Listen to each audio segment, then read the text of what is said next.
Hi there, welcome back to my channel, the best place on the internet for Pathfinder lore and history. If you like this kind of content, be sure to like and subscribe, and if there's anything you'd like to know about in particular, let me know in the comments below, as I do read all of the comments. This week we're doing another region deep dive, and we're going back to Tian Xia for my first ever region deep dive of one of the nations of Tian Xia. Today I'm talking about Hongal, the northernmost nation of Tian Xia, and kind of the Pathfinder analog of Mongolia, or the various khanates of Genghis Khan, Kublai Khan, and so on that dominated Central Asia for much of our real-world history. I'm also including as part of this region deep dive the vast desert known as Shanguang, as well as the Wall of Heaven Mountains. This is a fun video and a great way to kick off our Tian Xia video series. Enjoy. The history of Hongal, Shanguang, and the Wall of Heaven. As described in my recent Tian Xia overview video, the northern regions of Tian Xia were once the domain of warring, beastly but intelligent creatures known as the Yaoguai that dominated these lands in a period scholars in Tian Xia refer to as the Age of Monsters. Later, during the early centuries of the Age of Dragons, many of the warring tribes of the Yaoguai were eradicated by the dragons, as, following the instructions of the goddess Shizuru, they paved the way for the coming of humanity. Eventually, humans came to Tian Xia, first from the south and then from the east, and they formed their first great civilization far south of this region, a kingdom called Taumata. However, as humanity spread in this period, in the late years of the Age of Dragons, various dragon overlords sponsored tribes of humans and created little fiefdoms for themselves across Tian Xia. These various dragon empires were in constant conflict with each other, as each interpreted Shizuru's mission slightly differently, and the result was a number of fractious competing civilizations, each led by a dragon, and effectively scattering humanity across the length and breadth of the continent. In the far north of Tian Xia, in the lands of modern-day Hongal, it is also possible that humans came from over the crown of the world, or the reverse is possible, that early Taumatans settled north of the crown in time. Regardless, there is some shared ancestry between the modern Tianla people of Hongal and the Erutaki people of the Crown. The Age of Dragons ended abruptly, with the Earthfall cataclysm, with many human civilizations dying out suddenly. As dark clouds hid the sun, crops died, and the land grew cold. Many of the dragon emperors, embarrassed with how they had comported themselves in the previous age, felt suddenly as if they had betrayed their goddess's mission, and blamed themselves for the widespread famine and death of the humans in their care. Though some remained to protect those whom they could, many more actually fled Galarian altogether, out of feelings of loss, grief, and shame. In the harsh, cold north, a hardy people emerged. In fact, the Tianla people of the land that would become Hongal were the fastest to recover from the horrors of the Earthfall, quickly adopting a nomadic hunting lifestyle that enabled them to track what little game their scarce environs could provide over great distances. When the skies cleared, they domesticated horses, and soon they divided into competing tribes. Some of these horse lords emigrated south, eventually becoming the Mutabi-Chi people of the great deserts of Shanguang. The southern lands were still in the early years of their civilization, with no great kingdom to speak of during the Age of Ashes, as it was called in Tian Xia, and it was during this time that the first great unifier of Hongal emerged. His name was Budagan, the first Khan, and he established the great Khanate of Hongal 400 years, minus 384, before even mighty Yixing was able to establish itself in the south.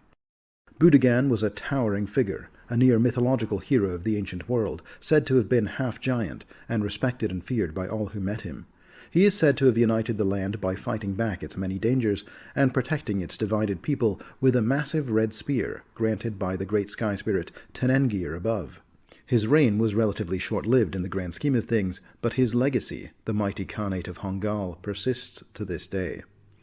According to the ancient oral history of this time, almost 8,000 years ago, during his rule, Budagan's 4 younger brothers grew to despise and envy him for his strength and position. Eventually they plotted against him, and the brothers ended Budagan's rule with blades in the night. However, the united tribes of Hongal refused to pay fealty to these false Khans, and they cast them out, leaving the traitorous quartet to flee south, into the lands that would one day become modern-day Chuye, and eventually settling in the Nightford Mountains that rose up from the Chuyakai forest.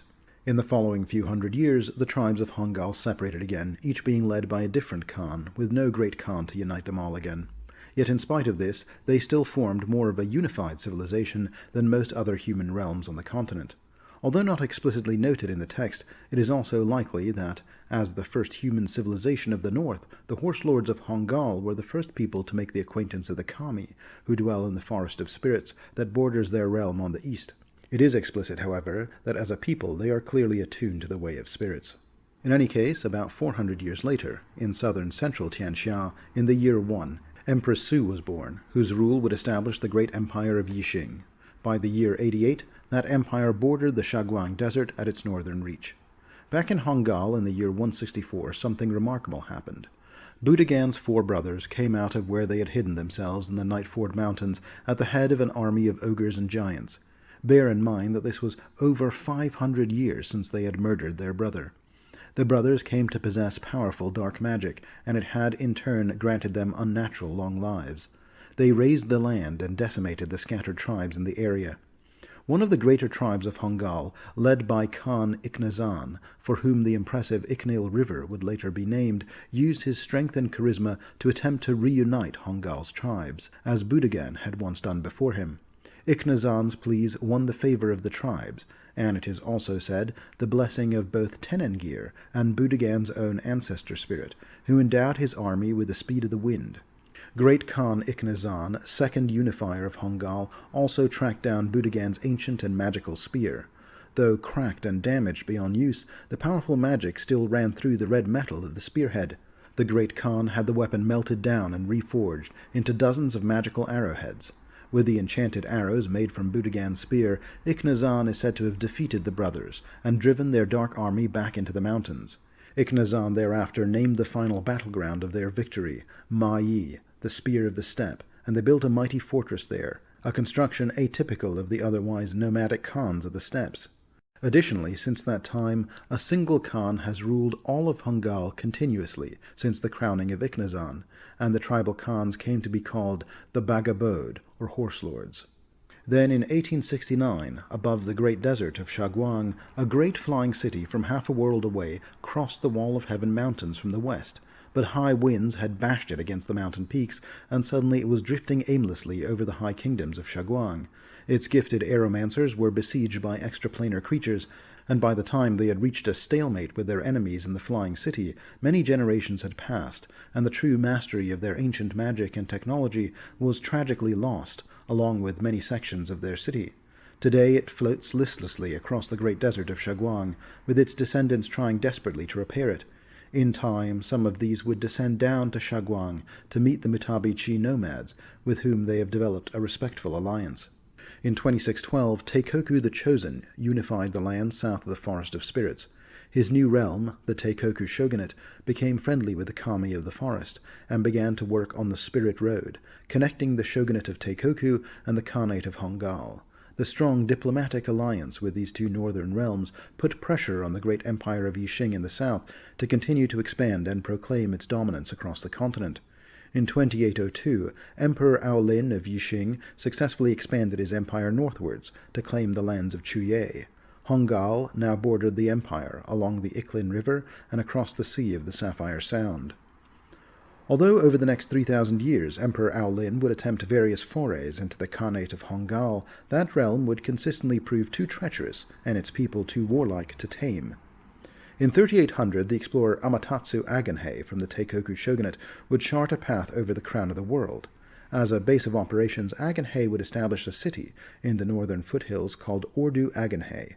Over time, what started as a remote exploratory fort would expand into a trade center for the horse lords to meet and trade, and then eventually further expand into a regional capital for Hongal, a function which it continues to serve to this day. It is likely this period in which the Spirit Road was getting fortified also saw the emergence of Hongal's other significant settlement, Mulewan, situated at a vital stop for travelers looking to walk the Spirit Road to the Teikoku Shogunate through the Forest of Spirits. In 5576, the Empire of Yixing collapsed, and the Kingdom of Chuye to the south would become independent and form its own distinct polity. It's unclear what relationship the Khans of Hongal had with the people of Chuye, but it's likely that it wasn't as strained as it had been with the imperialistic Empire of Yixing for the previous 5,000 years. Chuye would remain an independent kingdom until it was reintegrated into the great southern empire of Lunghua around 6750. Like Yixing before it, Lunghua also attempted various forays into the realm of Hongal, but Ma Yi, the Spear of the Steppe, always stood firm. Then, in 7106, prophecy died, and the Lunghua Empire began to fall apart. A mere 7 years later, fallen spirits known as Oni conquered the kingdom of Chuye in its entirety. This conquest had significant impact to Hongal, as the Oni galvanized some coordination among the giants of the Nightford Mountains. One Etin in particular, a warlord named Nyaim, who led a host of ogres and giants, some of which had an oral history dating all the way back to the defeat of the Four Brothers that once led them in an attempted conquest of Hongal, decided he would succeed where the giants of old had failed. His army besieged the fortress of Ma Yi, and for the first time in 7,000 years the fortress fell to enemy forces. Now the entire stretch of land between Ma Yi and the Evdergaz Chasm is patrolled and raided by the giants, and the horse lords have mostly abandoned that territory. Though nominally Nyaim owes allegiance to the Oni lords of Chuye, in practice his is an independent realm. In 7211, Kiriltai Khan ascended the supreme position of the Khanate of Hongal, elected by a council of horse lords when the previous Khan was killed in battle with giant raiders. Naturally, Kiriltai's first and foremost goal over the last 14 years of his rule has been the rooting out of the giants from southern Hongal and the reclaiming of the ancestral keep of Ma Yi. Unfortunately, there have been troubling events domestically as well. After becoming Khan, Kiriltai assigned his younger brother to the post of Prince of Ordu Agenhe, the commercial capital of the Khanate. But Prince Batsaikar has struggled with rule, and he is not well liked in the city. As Prince Batsaikar proved to be a decadent lord, it is possible Kiriltai Khan would have eventually replaced him as Prince of Ordu Agenhe with one of his other siblings, if other priorities had not occupied him in the south. This may prove to be a costly mistake, as in this last year, 7224, violence spilled out into the streets of Ordu Agenhe as groups of protesters met with armed guards.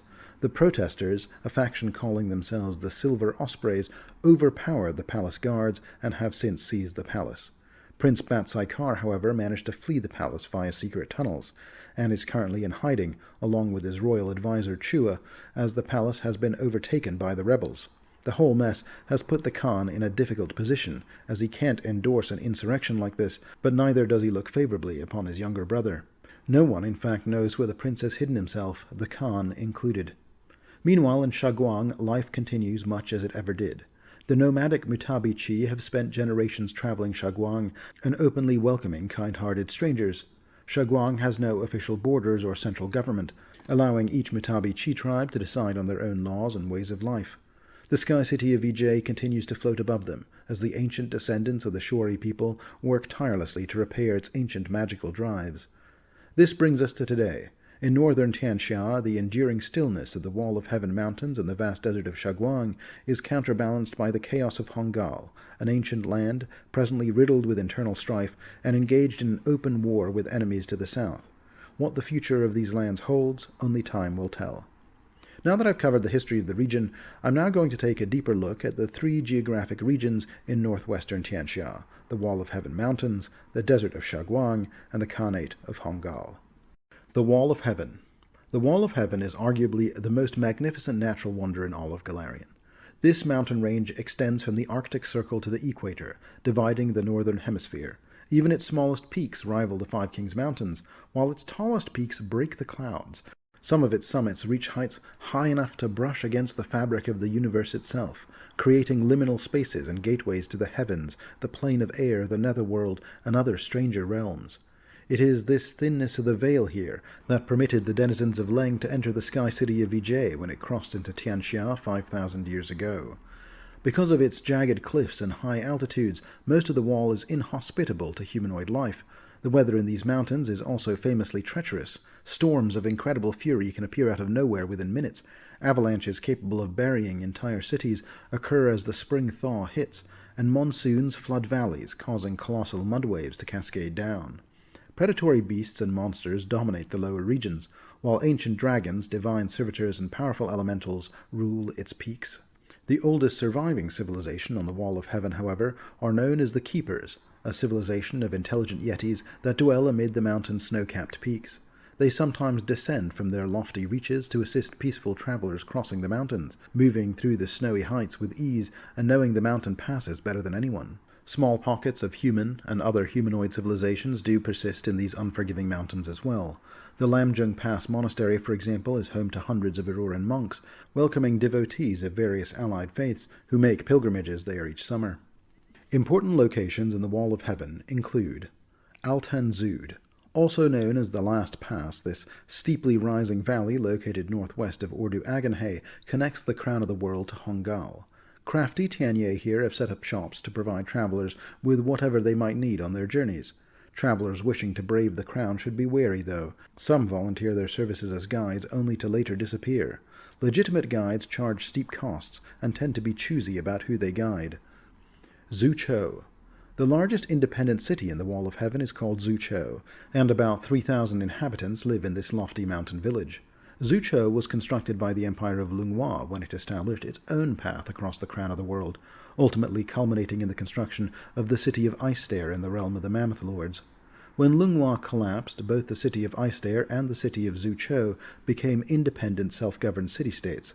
Where Icestair has continued to grow, thanks to its active trade with the Mammoth Lords, Zhuchou has instead dwindled for the last 120 years, kept alive only thanks to the tenacity of its settlers. Unlike the pass from Altan Zud to the Linorm kingdoms, the pass from Zhuchou to Icestair is not maintained, and only the foolish risk this more dangerous road. The Valley of Ko-Law. In a section of the Wall of Heaven that lies near the northern stretch of Shanguang is the secret Valley of Ko-Law.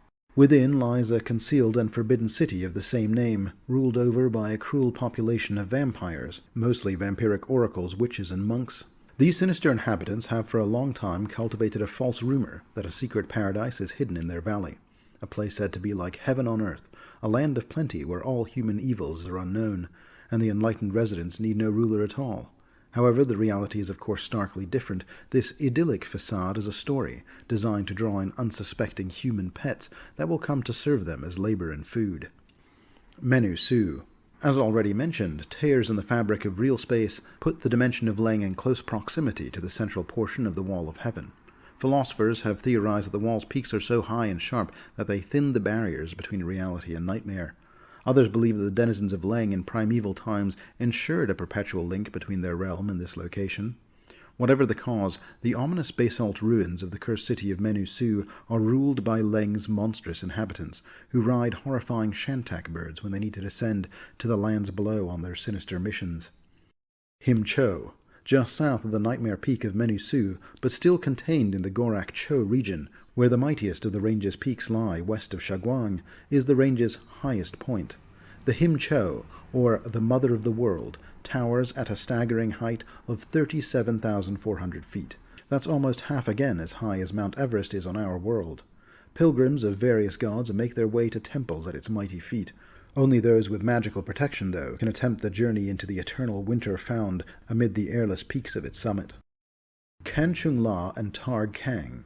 Two more significant mountains lie between the Gorak Cho region and the city-state of Goka. Both mountains are sacred and possess sacred names. Kanchung La means the peak that has no footprints, and Targ Kang means the tower to heaven, a name which might be quite literal given the thinness of the plains in this region. Mount Lamjung and the Lamjung Pass. There is a gap in the Wall of Heaven just north of the impressive Mount Lamjung, known as the Lamjung Pass. This is the pass that connects Goka with the rest of the successor states of Lunghua.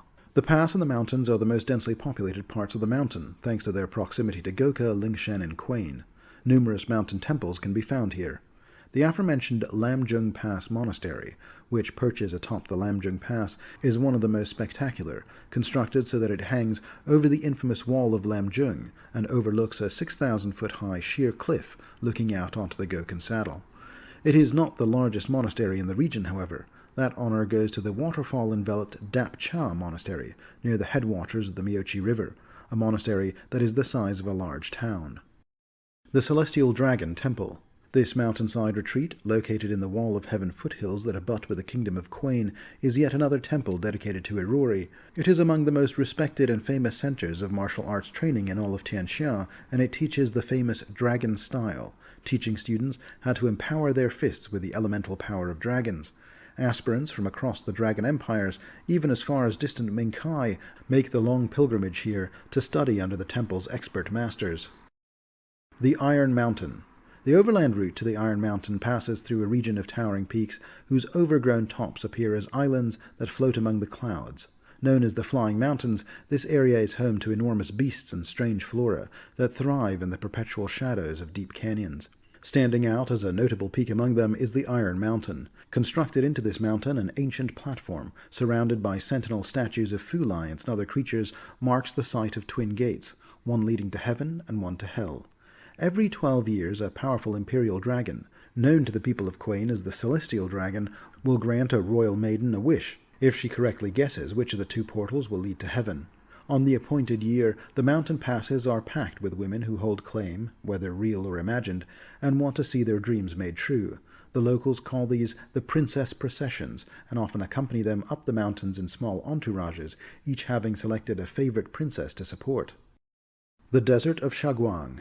In the rain shadow of the highest peaks of the Wall of Heaven lies a vast expanse of sandy dunes, rocky badlands, barren salt flats, stony escarpments, and to the north, frozen stretches of tundra and coal desert. Despite the harshness of this land, the nomadic Mutabi-Chi tribes find great beauty and wonder in Shanguang's landscapes. They possess unique survival skills, using hidden resources only they know how to find in every shadow and beneath every stone. The Mutabi-Chi travel between a network of oases, connected by unmarked routes, which they follow seasonally. These routes avoid certain vast, unexplored regions of Shanguang, known to be inhabited by more dangerous creatures. And the dangers are abundant here. Lean and pale land sharks, as well as lamias, ash giants, desert worms, and wandering desiccated undead. These threats do become more prevalent near the Wall of Heaven. However, the primary reason the Mutabi-Chi consider the desert's western reaches taboo is the belief that this deep desert is the domain of their sky spirits. The desert has also for a long time been a haven for fearsome kaiju, thanks to its vast open landscape and lack of permanent settlements. Currently, 3 notable kaiju roam the sands: Yorak, the Horned Thunder, the slumbering Bezravnis, and the centipede queen Zemebra. Some tribes have developed a symbiotic relationship with the kaiju Yorak, the Horned Thunder in particular. They discovered that Yorak could be calmed with music, leading to the practice of singing whenever he was sighted. These encounters evolved into grand festivals that seemed to bring Yorak joy, as evidenced by the heavy rain clouds he leaves in his wake. Yorak's tendency to dispatch malign entities from the desert has even led some Mutabi-Chi to worship him as a patron deity, though this practice remains relatively uncommon.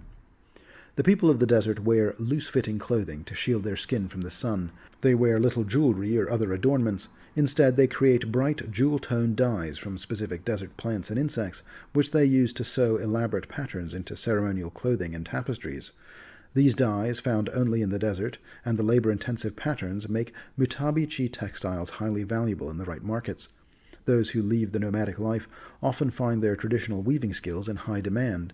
In the colder northern regions of the desert, the Mutabi-Chi wear heavy fur-lined coats and incorporate more elements of Hongali fashion. These groups tend to prefer horses over camels. Late at night, around campfires, the Mutabi-Chi share stories to entertain their young. These include tales of mortal heroes as well as about immortal spirits. One of their greatest folk heroes, for example, Kaidu, is renowned as a discoverer of secrets who outwits and befriends his enemies. Kaidu rarely resorts to violence, but he has been known to use his drum to dazzle and disorient. Music, in general, holds a special place in the hearts of the desert people. Like the horse lords of Hongal, the Mutabi-Chi also hold great reverence for sky spirits, although the specific spirit named Tenengir, that holds the high position of veneration in Hongal, does not hold a central position among the Mutabi-Chi. Instead, each Mutabi-Chi tribe has its own pantheon of sky spirits, with stories of their work that are often contradictory but always fantastical. During the Age of Ascendancy, these stories became muddied with the stories of the Sky People and their flying city, though today the Shori people of Vijay are better understood and have had more regular interactions with the Mutabi-Chi. In fact, intermixing with the Shori travelers has produced an entirely new people to the region. The Tian Xia are people of mixed Shori and Mutabi-Chi ancestry. They typically have darker brown skin and curlier hair, but features vary widely, even among siblings. After the Shori city of Vijay broke down, and the battle with the denizens of Leng began, some of its people abandoned the Sky City entirely. These families descended to Shanguang and allied with the Mutabi-Chi, integrating into their society and occasionally bringing with them old Shori technologies that they might use to make the hard desert life easier. Many Tian Xia embrace both their Shori and Mutabi-Chi heritage, often incorporating Gurundi fashion and aesthetics into their own personal style. Despite their generally friendly relations, there has historically sometimes been friction between the Shori and the Mitabi-Chi, so the Tian Xia, which initially were sprinkled throughout the tribes rather haphazardly, often mediated these tensions. The Tian Xia, however, have now lived in Shanguang for millennia now, so today not all Tian Xia accompany the Mitabi-Chi tribes. Some have naturally formed their own distinct groups and communities. These groups tend to embrace their shared, innate, natural affinity for air magic. In some cases, Tian Xia have never visited the Sky City, and often newly arrived Shori feel as much tension between themselves and the Tian Xia now as they do with the Mitabi-Chi. Although the vast majority of the population here live in oasis communities scattered across the desert, individually these settlements are so small, and often temporary, so none will be featured in detail in this video. However, there is one significant settlement in this region, and that is of course the floating Sky City of Ijie. Ijie, the wind-blown city. After striking one of the high mountain peaks during its crossing of the Wall of Heaven, the incredible Sky City of Ijie started to come apart, but miraculously the powerful magic of the Sky Masters that once constructed it held the pieces together as it began to drift listlessly across the desert. But the shattering of the Sky City was only one of the challenges faced by the Shori of old.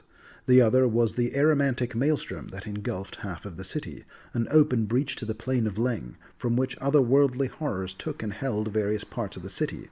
What followed was 5,000 years of conflict within the city itself. While the Sky Masters continued to try to repair their ancient flight controls, their people did their best to battle the otherworldly forces and contain them to the broken parts of the city. Today, Ijie continues to be a city under siege.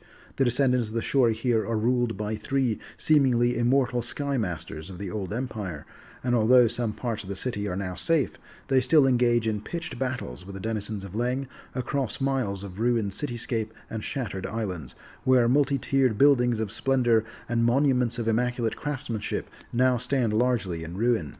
The 9-faceted citadel. In the heart of the city lies the Shori power center, and the safest place in the whole city. The citadel is a towering crystal cocoon crackling with arcane energy, its mithril-laced walls thrumming with the power of 1,000 stars. At its core, within a diamond the size of a storm giant's fist, lies the essence of some long-forgotten mythic protector, slumbering in a matrix of spells forgotten 5,000 years ago. And it is perhaps the power of that entity that holds the city together after all this time. At the apex of the 9-faceted citadel is a regal solarium with transparent walls, offering the Sky Masters an unbroken view of their beleaguered city. Here, in 3 floating crystal thrones, the Sky Masters hold court, and devise increasingly desperate plans to save their city. With many of their subjects dead or transformed by the sinister influence of Leng, they desperately command their dwindling forces in a fight against twisted foes. The Sky Masters of Ijie are... Lokoa the Radiant is the eldest of the Sky Masters, yet his age is hidden by a tall, muscular physique, sculpted through rigorous exercise and meditation. He garbs himself only in simple white cloth and wears an ivory mask. While he is seen by many as an important spiritual leader for the Shori, his apparent indecisiveness has caused great discomfort among the people over the years. Mustafi the Burning is the general of Ijie's army and is the only Sky Master who still believes martial victory over the Avalanche King is still possible. His martial prowess is unmatched, and though he has no aromantic abilities, he is instead a master of the element of fire. Indeed, his countenance is hard to make out, as his face and most of his torso are perpetually wreathed in bright blue flames. Shebe the Tempest is the opposite of Mustafi. As the most skilled wizard in Ijie, she dedicates herself to keeping the city afloat, powering its surviving spells and artifacts single-handedly. This effort is so costly it leaves her in a weakened state, so she rarely makes public appearances these days. The Crag of the Avalanche King. When Ijie crashed into the Wall of Heaven, it brought along more than just the denizens of Leng. A peak of stone broke free from the mountain and landed on the Spear District, crushing many of the city's military forces before they could engage with the new enemies. Upon this broken peak, a terrifying Oni lord known as the Avalanche King dwells. Now situated on the stable central mass of the Sky City, this chunk of hewn rock and its surroundings comprise a third and dangerous faction that dwell in the city. The Avalanche King remains a persistent thorn in the Sky Master's side, and their attempts to eliminate him and his tribe of evil spirits have been unsuccessful.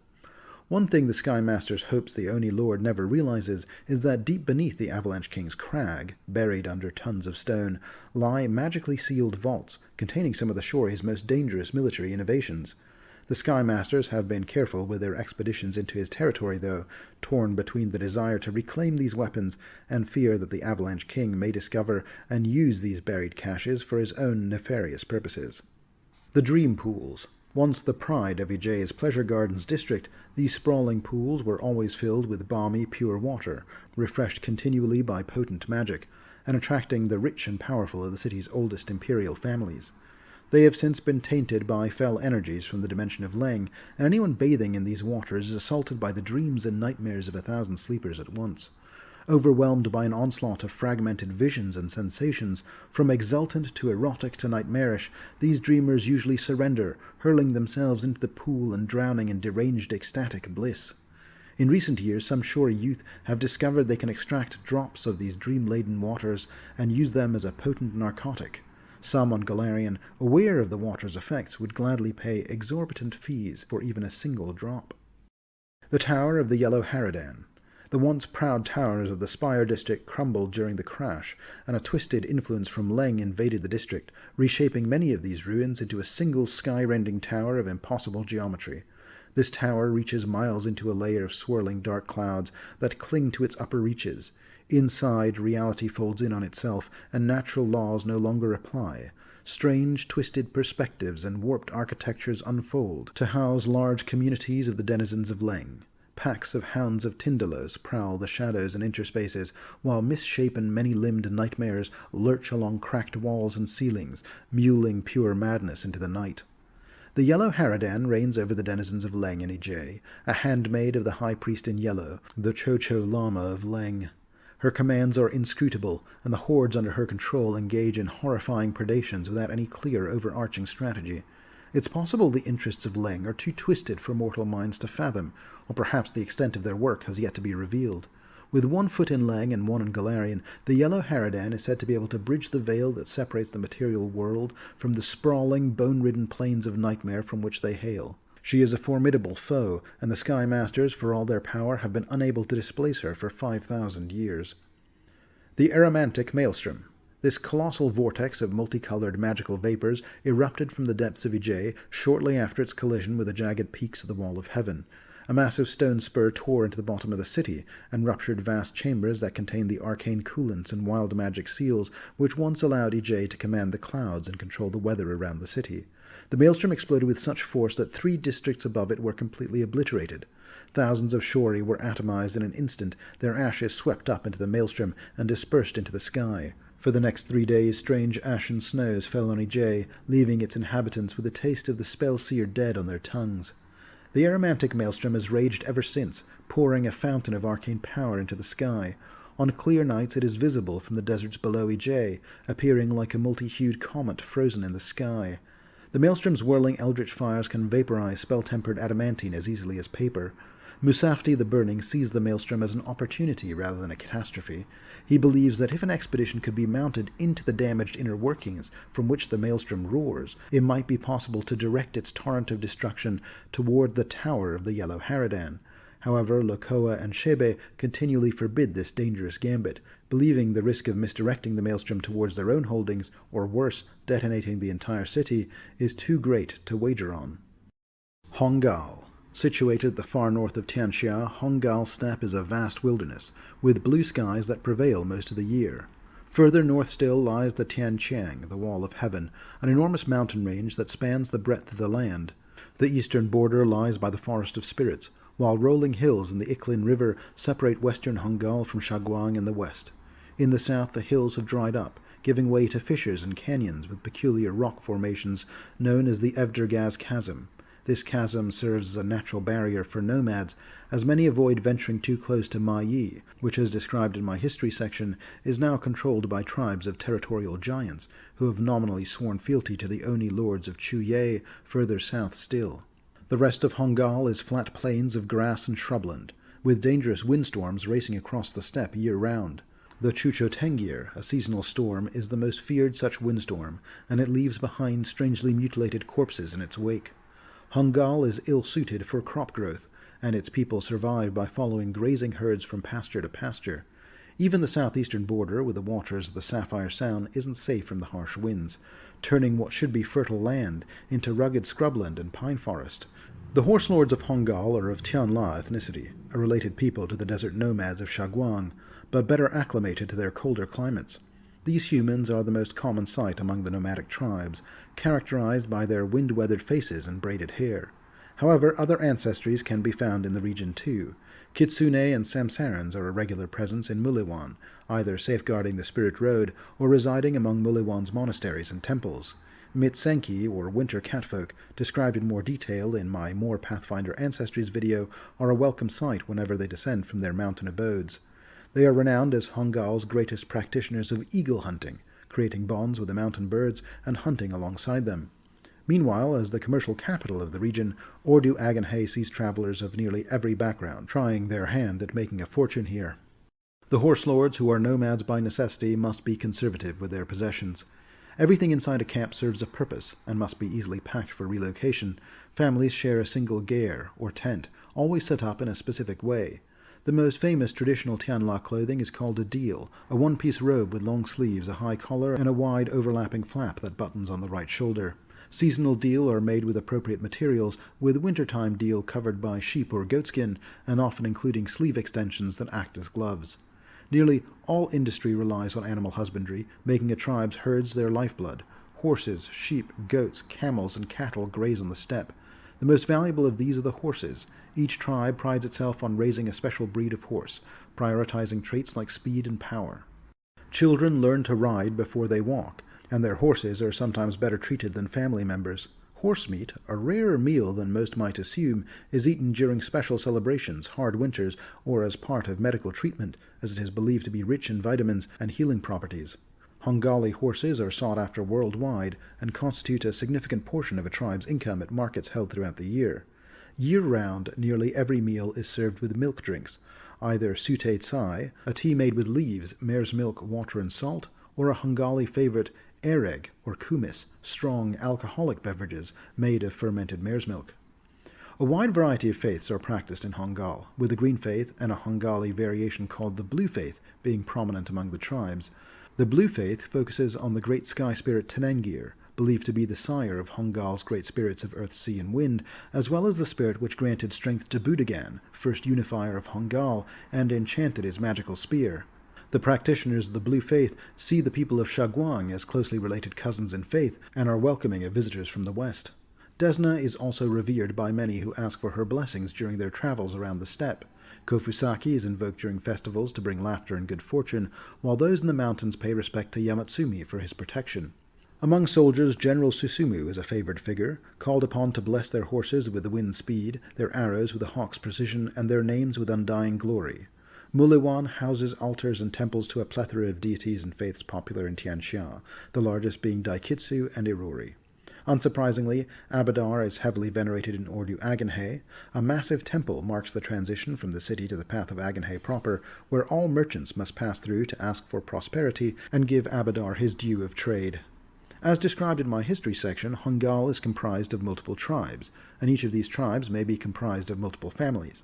The tribes gather seasonally to engage in trade and agree to marriage alliances. Each tribe has a leader, the Bagabode, or horse lord, but he does not make decisions alone. After hearing requests or petitions from his community, he will speak with a circle of spellcasting advisors, called the Davlakud. Although it is possible for a spellcaster to become Bagabode, in Hongal, the high position typically goes to the greatest warrior, not necessarily the most powerful of the tribe in absolute terms. Spellcasters are, however, venerated for their wisdom, and form an advisory council to the Horse Lord. These spellcasters may be of all types, but most commonly are oracles and sorcerers, though occasionally druids and clerics may be found among their number as well. The attitudes of Bagabodes often clash, with smaller tribes deferring to larger ones, yet all must adhere to strict codes of behavior for the collective good of all the tribes. Great respect is paid to the horse lords of the largest and eldest tribes, though all stand equal under the head of the High Lord of Hongal, the Khan. The Khan is elected by the Bagabodes and the previous Khan's Davlakud. The current sovereign, Kiriltai Khan, rules from inside a massive ger, with comforts rivaling a city home, traveling on a prescribed route known to all the Bagabodes. Both Ordu Agenhay and Muliwan are under the Khan's rule, though he does not reside there. His duty is to the land. Tradition decrees that Ordu Agenhay be ruled by a sibling of the Khan, but Muliwan, on the other hand, has a ruler elected by the Khan's Davlakud. Aiding in the monumental task of governing the widespread people of the Khanate are the Barakul, the mobile protectors and army of the steppe under the Khan's authority. Each major road, border, and encampment site falls under the jurisdiction of the Barakul, as they strive to keep the plain safe from bandits, ill-meaning outsiders, and predators. Despite the authority the Khan give them over transgressions on the road, the Barakul do not have unlimited jurisdiction, and if they are inside a tribe's camp, they must defer authority to the tribe's bagabode.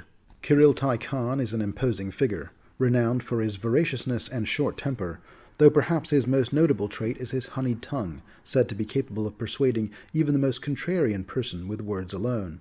Kiriltai Khan is beloved by the Khanate for his firm leadership, which they hope will lead to the reclaiming of southern Hongal, though for now such a victory still seems out of reach. Kiriltai Khan, like others before him, has a sizable Davlakud, but there is one among that council that he holds in particular high esteem. That is the Kitsune Jashandra, who has been a long-time friend to the Khan and often helps soothe Kiriltai's fiery temperament. She also functions as the leader of the Khan's Silent Storm, a covert organization skilled in secrecy and espionage that functions as the Khan's intelligence network.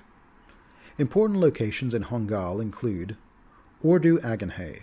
The trade capital of Hongal, Ordu Agenhay is defined by the ever-present but strangely comforting din of money-trading hands. For those arriving in Ordu Agenhay from the icy road that leads across the crown of the world to Avestan, they will be greeted by Ordu Agenhay's impressive North Gate, a 30-foot-high reinforced iron door protected by 30 guards and flanked by high stone towers. An imposing sight, to be sure, as there are worse things than caravans that sometimes descend from the crown. The 30-foot iron door isn't the only barrier to entry. Ordu Agenhay is surrounded all around by stout timber walls, 40 feet high, topped with spikes, often replete with the severed heads of bandits who have attempted to prey on caravans making use of the path of Agenhay. The centerpiece of the city is a beautiful lake of crystal-clear water fed by glacial melt, flanked by 2 enormous buildings. A large park-like garden surrounds Ordu Agenhay's central lake. The park is flanked on one side by the Palace of the Prince, which even before the recent popular revolt was a forbidding place, guarded by hundreds of soldiers, and on the other side by a grand temple dedicated to Abadar, the god of walls and ditches. The city's layout can be confusing, with narrow, winding streets.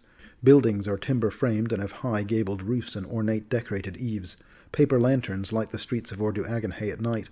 Prayer flags of all colors dance in the wind from every gable and roof. Everywhere one turns, a shop is selling something, and the heady scent of incense mingles with the smell of cooked foods. Goods and services of all kinds, mundane and magical, can be found on the narrow streets, provided one knows where to look. Despite the occasional struggle between the Silver Ospreys and Bat Saikar's loyalists spilling into the streets, the city's residents remain hospitable, taking interruptions in stride and guiding customers around the worst of the chaos. Visitors can unwind after a long day in the city's famous hot springs, either in public or in private sections. On the road from the south, the city's safer side, the gates tend to be open, and along the city's outskirts, huge corrals contain herds of prized Hongali horses, and numerous caravanserais cater to the caravans going to and from the Forest of Spirits in Minkai. In the recent civil strife, the faction called the Silver Ospreys have seized the palace. A woman named Tirgatun, a paladin of Tsukio, leads the Silver Ospreys, and is effectively acting as a temporary governor of Ordu Agenhay right now, though not with the approval of the Khan. After Bat Saikar beheaded her family, Tirgatun rallied a small army from among the city's disgruntled to storm the palace. Though young, she possesses a strong spirit, and is prepared to do whatever it takes to improve Ordu Agenhay. Meanwhile, Prince Bat Saikar has gone into hiding, along with his royal advisor Chua. Both Chua and Bat Saikar appear as characters in the Jade Regent adventure path. The Shampa Structure. In the northeastern hills of Hongal, a massive iron pole bores deep into the earth, and rises so high into the air that it appears to pierce the heavens. The Shampa Structure is a site of pilgrimage for shamans throughout Hongal, as they believe it was used when the great sky spirit Tenengir split the sea and sky to create the land between. Stories say that the Shampa Structure acts as the convergence point of all energy in the mortal universe, and can be used to travel throughout the planes. However, few remain who are privy to this ancient knowledge. The Rock of Zamul. A massive blue rock formation famous for both being visible only under special circumstances and for changing its location. Legends tell of a dragon sent as a heavenly messenger to aid a previous Khan during a time of great trouble. Stories differ in the details, with different claims saying the dragon has anywhere from 3 to 12 heads. All legends agree, however, that should one encounter the Zamul, they will be given a task by the dragon. Completion rewards them with a unique gift and blessing, while failure means becoming cursed to live in the rock for all time. Nogotan. A place of monumental importance, Nogotan is home to the hidden breeding grounds of the greatest of all the horses, with coats the color of sapphires, blessed by wind spirits, and a pedigree dating back to Budagan's time. The secret access method is known only to the Khans and those who work within the grounds. Within the first year of appointment, new Khans must affirm their position by traveling here and forging a bond with a stallion, a difficult feat that not all would-be Khans have accomplished. Muliwan. Nestled at the intersection of land, forest, and sea, Muliwan is a vital stop for travelers journeying along the Spirit Road to Minkai. The town exudes a calming air, a stark contrast to the hectic streets of Ordu Agenhe. Small temples, shrines, and monuments to numerous deities, spirits, and kami adorn the roads between neatly displayed shops. Though Muliwan appears to be a town primarily of humans, the majority of residents are Suku Kitsune, who walk the streets in their tailless forms, acting as guardians and liaisons of the forest kami. Potential travelers on the Spirit Road are under constant scrutiny, screened for any harm they might cause to the forest. Where Ordu Agenhe is the commercial capital of Hongal, Muliwan could be said to be its spiritual capital. When a new Khan comes to power, the Khan's Davlakud, or magical council, communes with the spirits from the nearby forest to determine who should be appointed as overseer of the faiths in Muliwan.